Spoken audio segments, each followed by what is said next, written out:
आज की इस वीडियो में हम पेश करने जा रहे हैं एक ऐसा दिलचस्प वाकया जिसे सुनकर आप हैरत में पड़ जाएंगे।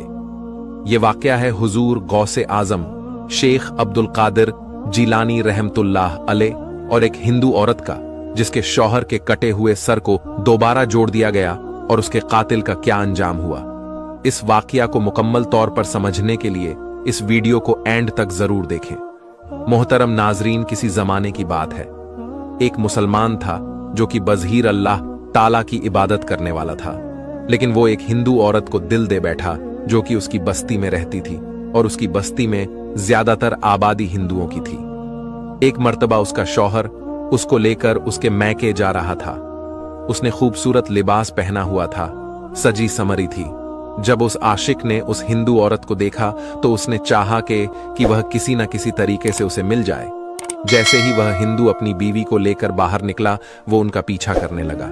वो दोनों मियां बीवी जंगल की तरफ चले जा रहे थे, जबकि वह खुद एक आला नस्ल के घोड़े पर सवार था। और उसने उन दोनों के पास आकर बहुत ही अजीबोगरीब अंदाज में कहा कि भाई, मुझे बहुत अफसोस हो रहा है कि तुम दोनों पैदल सफर कर रहे हो। अगर बुरा ना मानो तो मेरे घोड़े पर सवार हो जाओ, मदद भी हो जाएगी और मेरे दिल को तसल्ली भी हो जाएगी कि मेरे होते हुए मेरी बस्ती के दो अफराद पैदल सफरी कर रहे हैं। मैं तेज रफ्तार के साथ तुम्हें तुम्हारी मंजिल की तरफ पहुंचा दूंगा। वो हिंदू कहने लगा कि नहीं नहीं, हम पैदल ही ठीक हैं, हम पैदल ही सफर करना चाहते हैं। जब उसने देखा कि वह साफ इनकार कर रहा है तो फिर और मीठे अंदाज में कहने लगा, चलो, तुमने खुद नहीं बैठना तो अपनी बीवी को ही इजाजत दे दो कि वो मेरे घोड़े पर सवार हो जाए। देखो, बेचारी थक गई है, इतना लंबा सफर है, एक औरत जात है, नाजुक सी औरत है, कैसे चलेगी हिंदू शौहर को। उस शख्स की नीयत पर शुबा हो गया। उसने कहा, नहीं नहीं, मेरी बीवी भी मेरे साथ ही चलेगी, तुम्हें परेशान होने की जरूरत नहीं। और वो दोनों आगे बढ़ गए।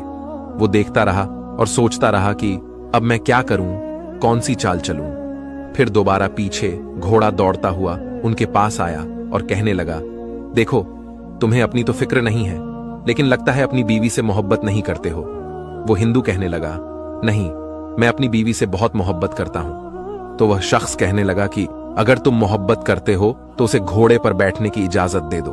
देखो, उसके पैरों पर कांटे चूम रहे हैं, उसके पैर तो देखो जख्मी हो चुके हैं। हिंदू औरत के शौहर ने उसकी नीयत को भांप लिया और उससे कहने लगा कि तुम जमानत दो कि किसी किस्म की खयानत किए बगैर मेरी बीवी को मंजिल तक पहुंचा दोगे। तुम लगते तो मुसलमान हो और मुसलमान तो अपनी बात के पक्के होते हैं। क्या तुम इस जंगल में मेरे लिए कोई झमूल ला सकते हो? तो वो कहने लगा कि मैं यहां पर इस वक्त तुम्हारी मदद के लिए तैयार हूं और तुम मुझसे कह रहे हो कि किसी को जमानत के लिए लाओ, कोई ऐसा आए जो मेरी गवाही दे। अब भला इस जंगल में कौन इंसान आएगा जिसको मैं जामुन बनाऊं? वो हिंदू औरत जो अब तक खामोश थी, उसने झट से कहा, क्यों नहीं, तुम जमानत दे सकते हो तो।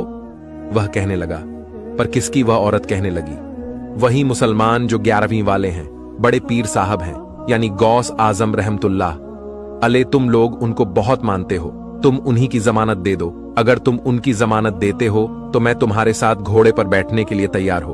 वह मुसलमान औलिया अल्लाह को नहीं मानता था, बल्कि उसके दिल में बहुत ज्यादा करवाट थी।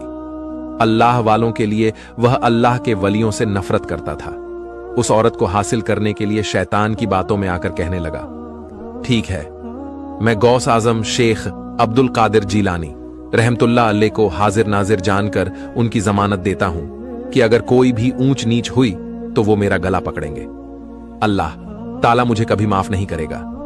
अब उस औरत ने जब यह सुना तो अपने शौहर से कहने लगी कि अब आप मुझे इजाजत दे दें, अब मुझे कुछ नहीं होगा, बल्कि हम हिफाजत मंजिल तक पहुंच जाएंगे। शौहर ने बीवी का ये यकीन देखा तो उसने कह दिया कि ठीक है, मेरी बीवी को अपने घोड़े पर सवार कर लो। वो आदमी मकरू हंसी के साथ उसको घोड़े पर बिठा चुका था। वह औरत उस आदमी के साथ घोड़े पर सवार हो गई और आदमी पीछे पीछे चल रहा था और नहीं जानता था कि उस मुसलमान के दिल में क्या चल रहा है। उसी वक्त उसने अपनी तलवार निकाली और उसके शौहर की गर्दन उड़ा दी। तलवार के एक ही वार से उसकी गर्दन दूर जा गिरी। शौहर मर चुका था। उसने अपने घोड़े को तेजी से दौड़ाना शुरू कर दिया। औरत गम से निढाल सहमी।